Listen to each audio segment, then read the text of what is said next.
PUBG Mobile'ning keyingi turi 5 versiyasida qo'shilishi kutilayotgan yangi qobiliyatlarni ko'rib chiqamiz. Beta versiyamizga yangi Naruto qobiliyatlari qo'shildi, event ma'lumotlari esa keyingi hafta yangilanadi. Birinchi qobiliyatimiz tirilish oroli va match davomida bizga ninja qobiliyati berilar ekan. Buning yordamida esa tez yugurishimiz va balandga sakrashimiz mumkin. Hattoki bu qobiliyat bilan bemalol suv ustida muallaq ham yurishimiz mumkin, toki mana bu jonimizni tepasida ko'rsatib turgan chakra energiyasi tugab qolmagunicha. Keyingi qobiliyatimiz esa bu klonlanish qobiliyati. Buning yordamida o'zimizning eng ko'pi bilan 3 tagacha klonimizni yaratsak bo'ladi, ya'ni dushmanlarni chalg'itish uchun.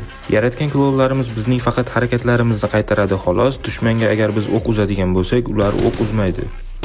Keyingi qobiliyatimiz esa bu Rasengan qobiliyati. Bu qobiliyatda ekrandagi maxsus tugmani bosib turish evaziga dushmanga qattiq zarba berishimiz mumkin.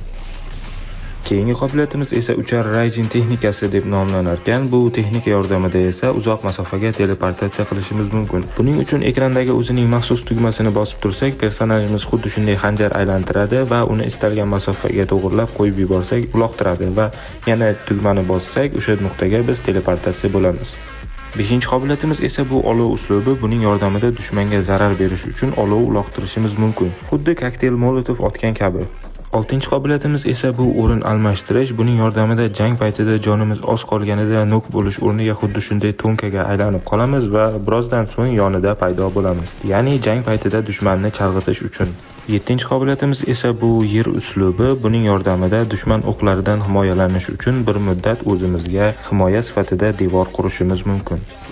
8-qobiliyatimiz esa bu Chidori. Buning yordamida katta tezlikda harakatlanib dushmanga zarba berishimiz mumkin va zarba natijasida dushman bir muddat falaj bo'lib qoladi. Bu qobiliyat bilan hattoki jang paytida dushman o'qlariga chap berishimiz ham mumkin.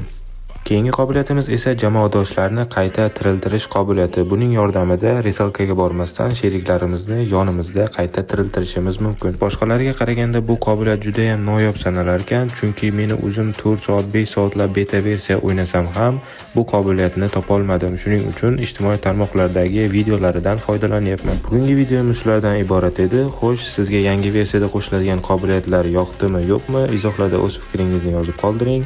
PUBG Mobile'ga oid foydali videolarni o'tkazib yubormaslik uchun esa menga obuna bo'lish esdan chiqmasin.